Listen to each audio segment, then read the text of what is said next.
Hey guys, today I'm breaking down a full transaction that we did. It was a seller finance deal, and I'm going to break down where the deal came from, how we marketed for it, how we overcame objections the seller had, and kind of what it looks like going forward.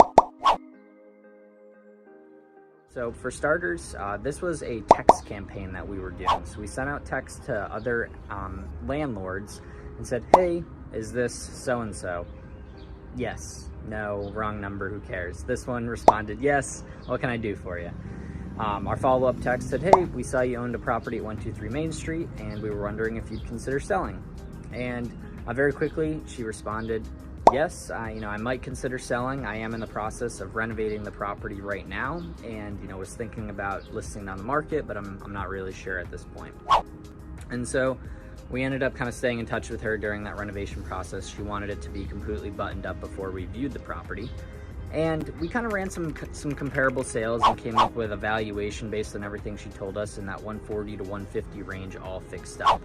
And now, as most of you are probably thinking, this is just another investor fixing and flipping a property and they're going to sell it on the market, and there's just no play for, another investor to make money on that kind of deal. And so, with that in mind, we decided to quickly transition to, hey, we might not be a good fit for you. We'd love to still walk the property, with you and see what we can offer. We have a couple ideas, if you're open to that once the renovations are completed. So my partner Ethan walked the property with her once the renovations were completed and pretty much confirmed everything we already knew. She spent a ton of money renovating the property and fixing it up. Now, she wasn't actually flipping the property. She was renovating it from a tenant that destroyed it. And so that was kind of a key thing that we had in the back of our head, because she was used to getting some degree of passive income. It sounded like she was fed up with having tenants, so she just wanted to fix it up and sell it. But maybe there could be a creative option there if we presented it, correctly. And so after walking the property, got back with her and said, hey, listen, we think the property's worth 140 to 150. You obviously put a ton of money into it. And as a cash investor, for us to make you an offer at that price, we just wouldn't make a return on our money that would justify locking up $140,000, $150,000 in cash. Now, I know you had the tenant before and you had some passive income coming in, and you don't want to deal with being the landlord and the headaches associated with that.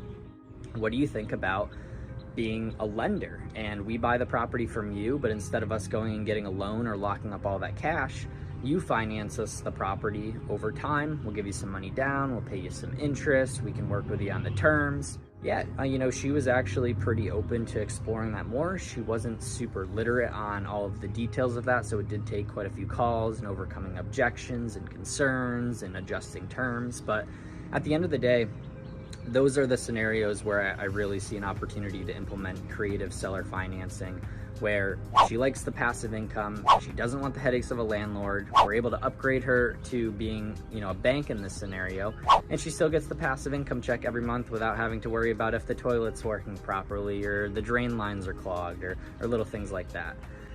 So overall terms of the deal, so we bought the property for $145,000 and we only gave her $10,000 down.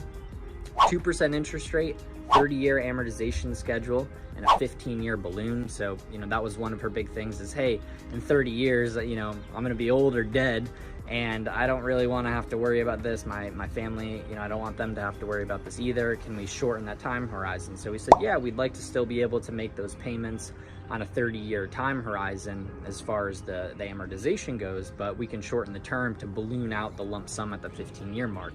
And so she was very receptive to that. As far as the interest rate goes, 2% is obviously phenomenal. That's literally free borrowing of money right now.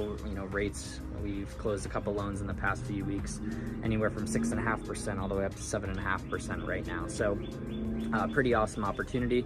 Our plan with the property, so we quickly took listing photos, got it up for rent. We got a tenant in there, I believe at $1,350 or $1,450 a month. Our payment to her on the note of $130 something or $135, I believe, at 2% interest is like $500 a month.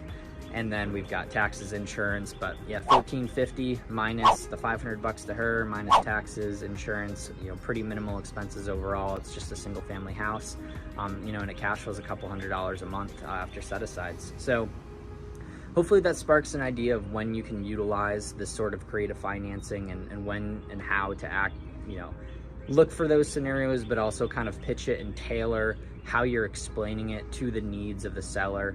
You know, her, again, wanting the passive income, not wanting to be a landlord. That was like light bulbs in our head of, hey, this is how we can still achieve what you want, and, you know, we can still make money on the property. So hopefully that was, you know, somewhat interesting and sparked some ideas for future conversations. I think at the end of the day, the biggest takeaway is to just continue talking to owners, you know, get in contact with as many potential other owners as you can.